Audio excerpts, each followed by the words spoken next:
الحمد للہ رب العالمین والعاقبۃ للمتقین والصلاۃ والسلام علی اشرف الانبیاء والمرسلین اما بعد اعوذ باللہ من الشیطان الرجیم بسم اللہ الرحمن الرحیم۔ حضرات، دین اسلام کے اندر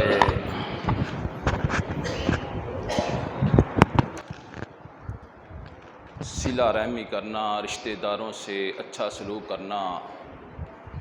یہ واجبات کے اندر سے ہے، یعنی وہ چیزیں جو ہم کو لازمی کرنی چاہیے،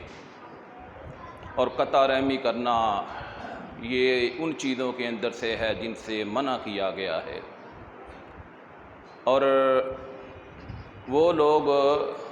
جو ان احکامات کے اوپر عمل کرتے ہیں ان کی زندگی بڑی اچھی اور پرسکون گزرتی ہے۔ آپ یقین جانیں کہ اگر یہ چیزیں اللہ اور اس کے رسول نے ہمیں نہ بتلائی ہوتی اور ہم نے نہ اپنائی ہوتی تو مسلمانوں کا ہر معاشرہ کٹ کر رہ جاتا،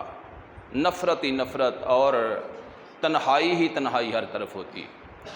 میں شروع کے اندر چھوٹی سی مثال دوں گا۔ یہ چند سالوں سے ہمارے معاشرے کے اندر بھی یہ چیز آ گئی ہے، لوگ مدر ڈے مناتے ہیں، فادر ڈے مناتے ہیں۔ مجھ سے کسی نے سوال کیا کہ آپ مدر ڈے نہیں مناتے یا آپ فادر ڈے نہیں مناتے، تو میں نے اس کو جواب دیا جی ہم یہ دن نہیں مناتے۔ اس نے کہا کیوں، آپ کو ماں سے باپ سے محبت نہیں ہے؟ تو میں نے آگے سے اس کو جواب دیا کہ ہمیں محبت ہے، لیکن ہماری زندگی کا ہر دن مدر ڈے منانے کا دن ہے، ہماری زندگی کا ہر دن فادر ڈے منانے کا دن ہے۔ ہمارا دین، ہمارا مذہب ہم کو ہر لمحے ہر گھڑی اس بات کی تلقین کرتا ہے کہ ماں اور باپ کے ساتھ اچھا سلوک کیا جائے، ان کے حقوق کا خیال رکھا جائے۔ تو اس وجہ سے یہ حد ضروری ہے کہ اپنے رشتہ داروں کے ساتھ حسن سلوک سے پیش آیا جائے، اور اس کا سب سے بڑا جو فائدہ ہے دنیا کے اندر وہ یہ ہوتا ہے کہ جب میں یا آپ اپنے رشتہ داروں سے ہم لوگ اچھا سلوک کرتے ہیں، وہ ہماری عزت کرنی شروع کر دیں گے، دل سے عزت کریں گے۔ جب آپ کے اپنے رشتہ دار عزیز آپ کی دل سے عزت کریں گے، معاشرے کے اندر خود بخود آپ کا مقام اور مرتبہ جو ہے وہ بڑھتا جائے گا۔ حدیث کے اندر آتا ہے، اللہ کے رسول صلی اللہ علیہ وسلم نے ارشاد فرمایا، اعلموا من انسابکم، اپنے حسب و نسب کے بارے میں جاننا کرو، علم رکھا کرو۔ اس کا کیا مطلب ہے؟ عام طور پر کوئی دور دراز کا رشتہ دار ہمارے گھر میں آ جائے تو بیٹے کو، اولاد کو پتہ نہیں ہوتا، تو پھر لوگ تعارف کرواتے ہیں، بیٹا یہ تمہارے چاچو لگتے ہیں، یہ میرے کزن ہیں۔ تو اللہ کے رسول حکم دے رہے ہیں کہ اپنے انساب کے بارے میں اپنے اولاد کو، اپنے رشتہ داروں کو بتاؤ کہ ہمارا اس سے یہ رشتہ ہے۔ اس کا فائدہ کیا ہوگا؟ اس کا فائدہ یہ ہوگا کہ آپ آپس میں ایک دوسرے سے اچھا سلوک کرنا شروع کر دو گے۔ جب آپ اپنے عزیزوں سے، رشتہ داروں سے، اپنے ریلیٹیوز کے ساتھ جب آپ لوگ حسن سلوک کے ساتھ پیش آؤ گے تو پھر اللہ تعالیٰ آپ کی عمر کے اندر بھی اضافہ فرما دیتا ہے، اللہ آپ کے رزق کے اندر بھی بڑھوتی پیدا فرما دیتا ہے۔ دین اسلام کا سب سے بڑا خاصہ یہ ہے کہ جس چیز کا اللہ کے نبی صلی اللہ علیہ وسلم نے حکم دیا اس کے اوپر آپ نے عمل بھی کر کے دکھایا، یا اگر آپ نے نہیں کیا تو صحابہ کرام رضوان اللہ علیہم اجمعین نے عمل کر کے دکھایا۔ حضرت عائشہ صدیقہ رضی اللہ تعالی عنہا، جب آپ کے اوپر تہمت لگتی ہے تو تہمت لگانے والوں کے اندر حضرت ابوبکر صدیق کا ایک رشتہ دار جو بڑا غریب تھا، اور حضرت ابوبکر صدیق نے اس کا ماہانہ خرچہ لگایا ہوتا تھا، ہر مہینے غریب ہونے کی وجہ سے اس کو تھوڑا بہت خرچ دے دیتے تھے، مستح اس کا نام تھا۔ جب حضرت عائشہ کے اوپر تہمت لگی، پھر اللہ تعالیٰ کی ذات نے آسمان سے حضرت عائشہ صدیقہ رضی اللہ تعالی عنہا کو بری و ذمہ قرار دیا،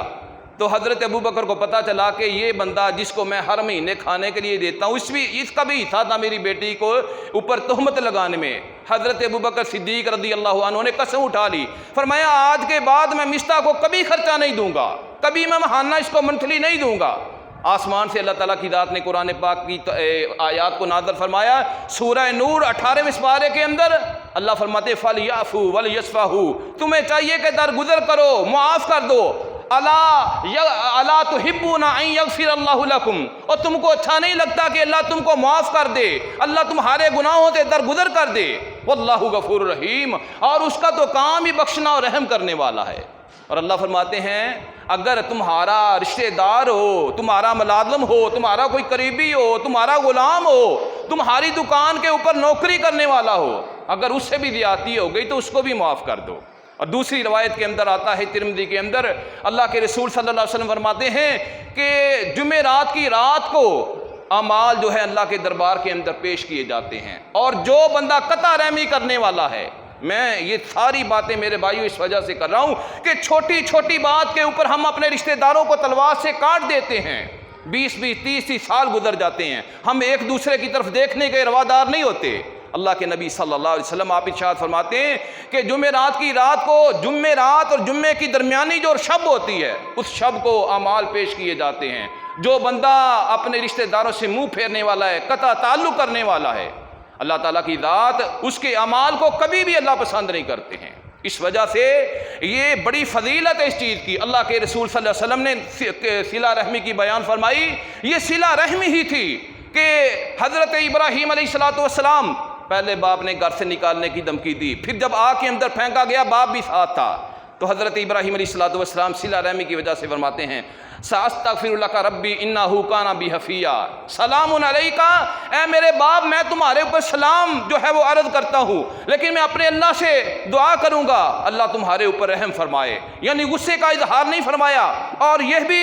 صلہ رحمی تھی کہ حضرت یوسف علیہ السلام آپ کے بھائیوں نے کنویں کے اندر پھینک دیا، جب ان کا حسد سامنے آ گیا تو حضرت یوسف علیہ السلام نے فرمایا لا تثریب علیکم اليوم، آج کے بعد تمہارے سے کوئی بدلہ نہیں لیا جائے گا، تمہارا کوئی حساب نہیں کیا جائے گا، تمہارا کوئی محاسبہ نہیں کیا جائے گا۔ اس وجہ سے کہ یہ ایک ایسا وصف ہے کہ اللہ تعالیٰ کی ذات جب کسی پیغمبر کو دنیا میں بھیجنا ہوتا ہے، اس سے پہلے اللہ تعالیٰ کی ذات اس نبی کی طبیعت اور مزاج کے اندر اس وصف کو پیدا کر دیتے ہیں۔ وَأَنذِرْ عَشِيرَتَكَ الْأَقْرَبِينَ، اللہ تعالیٰ کی ذات نے حکم دیا اللہ کے پاک پیغمبر حضرت محمد رسول اللہ صلی اللہ علیہ وسلم کو کہ اے میرے نبی سب سے پہلے اپنے اہل و عیال کو، اہل خانہ کو ڈرائیں۔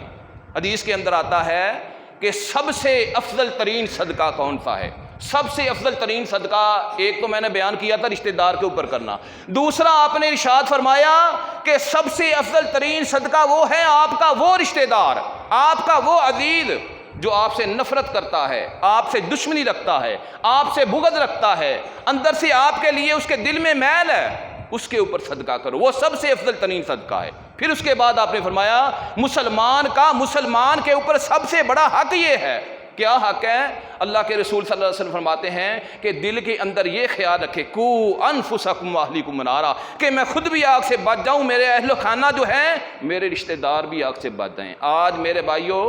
ہم اپنے رشتہ داروں کے اوپر لاکھوں بھی خرچ کر دیتے ہیں، ہزاروں بھی خرچ کر دیتے ہیں، لیکن کبھی کسی نے اس بات کا فکر نہیں کیا کہ میں 5 وقت کی نماز پڑھتا ہوں تو میرا رشتہ دار، میرا پھپھی داد، میرا خالہ داد وہ بھی پڑھے۔ کل قیامت کے دن ایسا نہ ہو کہ میرے پیسے خرچے تو دنیا میں اس کے کام آ جائیں لیکن اس کی آخرت جو ہے وہ خراب ہو جائے۔ اس وجہ سے اللہ کے نبی صلی اللہ علیہ وسلم نے اپنے سارے رشتہ داروں کو جب یہ آیت نازل ہوئی اکٹھے کر لیا، سارے قریشیوں کو فرمانے لگے اے عبد مناف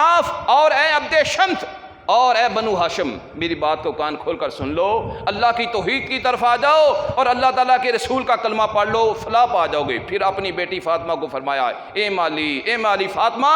عمل کرو، اپنے اعمال کی بنا کے اوپر تم جنت کے اندر جاؤ گی، اور اگر اعمال تمہارے ساتھ نہ ہوئے تو کوئی رشتہ ناتا، کوئی حسب نسب، کوئی تعلق جو ہے قیامت کے دن کام نہیں آئے گا، قبر کے اندر بھی، حشر کے اندر بھی، پل صراط کے اوپر بھی، اور فیصلے ہونے سے پہلے تک ہر موقع کے اوپر، ہر جگہ کے اوپر اگر کام آئیں گے تو اعمال کام آئیں گے۔ اعمال کے اندر سے بہترین عمل ہے انسان صلہ رحمی کرے، اپنے رشتہ داروں کے ساتھ حسن سلوک کرے، ان کے ساتھ خندہ پیشانی سے پیش آئے، ان کے اوپر جو ہے صدقہ کرے اور ان کے اوپر احسانات کرے اور ان کو دین کی طرف لے کر آئے۔ اللہ سے دعا ہے اللہ ہم کو سمجھنے کی توفیق عطا فرمائے، اپنے رشتہ داروں کے حق کے اندر اچھا بننے کی توفیق عطا فرمائے، لوگوں کے لیے اللہ ہمیں نمونہ بننے کی توفیق عطا فرمائے، دنیا آخرت کی بلائیاں عطا فرمائے۔ وآخر دعوانا الحمد للہ رب العالمین۔